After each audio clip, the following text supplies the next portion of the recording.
ઘૂસણખોરો અને ગેરકાયદેસર રહેતા લોકોની ઊંઘ હરામ કરી દીધી। ગુજરાત પોલીસ દ્વારા રાજ્યભરમાં એક સાથે ઓપરેશન ડેલ્ટા હન્ટ હાથ ધરવામાં આવ્યું। આ કોઈ સામાન્ય ઓપરેશન નહોતું, પરંતુ હાઈટેક ટેકનોલોજી અને ડેટા ડ્રીવન પોલીસિંગનો નમૂનો છે। આ ઓપરેશનની શરૂઆત ક્યાંથી અને કેવી રીતે થઈ, આવું જોઈએ આ રિપોર્ટમાં।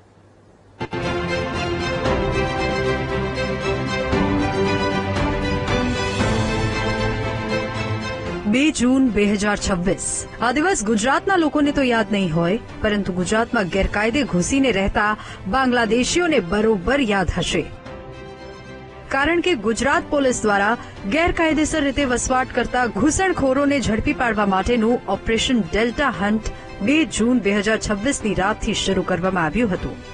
જો કે આ ઓપરેશનની તૈયારી તો 7 મહિના પહેલા જ શરૂ થઈ ગઈ હતી। મુખ્યમંત્રી સેન્ટર ઓફ એક્સલન્સ દ્વારા ટેકનિકલ અને ડેટા ડ્રીવન પોલીસિંગ બાબતે સૂચના અપાઈ હતી, જે સૂચનાથી આખું ઓપરેશન ડેલ્ટા બહાર આવ્યું છે। પછી પોલીસ વિભાગની કેવી તૈયારી હતી એ સાંભળો।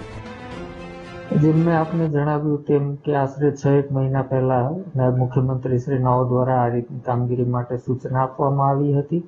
આ કામગીરીમાં સેન્ટર ઓફ એક્સલન્સની સાથે સ્ટેટ આઈબી, રાજ્યના અગત્યના એકમો અને તમામ જિલ્લા શહેર સ્તરે crime branch, cyber cell, SOG teams તમામની સંયુક્ત કામગીરી છેલ્લા ઘણા સમયથી ચાલી રહી હતી અને મુખ્યત્વે રાજ્ય સ્તરે આ કામગીરીમાં એટીએસનો પણ ખૂબ મહત્વનો રોલ રહેલો છે।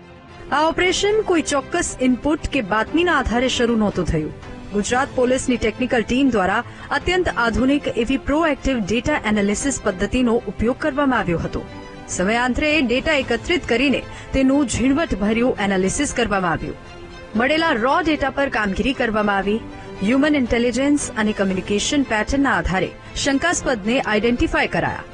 શરૂઆતના તબક્કામાં જ રો ડેટામાંથી આશરે 6200 જેટલા ટાર્ગેટ્સ મળી આવ્યા હતા, જેને તુરંત જ તમામ યુનિટ સાથે શેર કરવામાં આવ્યા। પરંતુ સૌથી મોટો પડકાર કોની સામે હતો તે સાંભળો। ઓપરેશનમાં સૌથી મોટો પડકાર જે હતો એ ફિલ્ડ યુનિટ સામે હતો, કેમ કે એ નંબર પરથી કમ્પ્લીટ બધું વેરિફિકેશન કરવું, એ નંબર પરથી એવિડન્સ ગેધર કરવા, એ રો ઇન્ટ જે હતી એને એક્શનેબલ ઇન્ટમાં કન્વર્ટ કરવી અને એના આધારે એક્શન લેવું। તો સમગ્ર ઓપરેશનમાં મુખ્ય કામગીરી જે મને લાગે છે પડકારજનક એ ફિલ્ડ યુનિટ દ્વારા પાર પાડવામાં આવેલી છે। એની અને જે સૌથી ધ્યાનાકર્ષક કામગીરી એ કહી શકાય કે એક સાથે સમગ્ર રાજ્યમાં ઓપરેશન એક જ સમયે શરૂ થયું અને એ ઓપરેશનની સાથોસાથ કોઈ ભાગી ન જાય એના માટે railway station, bus stand, highway અને નાકા પોઈન્ટ લગાવવામાં આવ્યા અને એના માધ્યમથી 18 થી 20 લોકોને ભાગતા પકડ્યા। ગુજરાત પોલીસના ઓપરેશન ડેલ્ટા હન્ટની સમગ્ર દેશમાં ગૂંજ સંભળાઈ હતી, કારણ કે ગેરકાયદે ઘૂસીને રહેતા બાંગ્લાદેશીઓને પકડવામાં પણ આવ્યા અને ડિપોર્ટ પણ કરવામાં આવ્યા।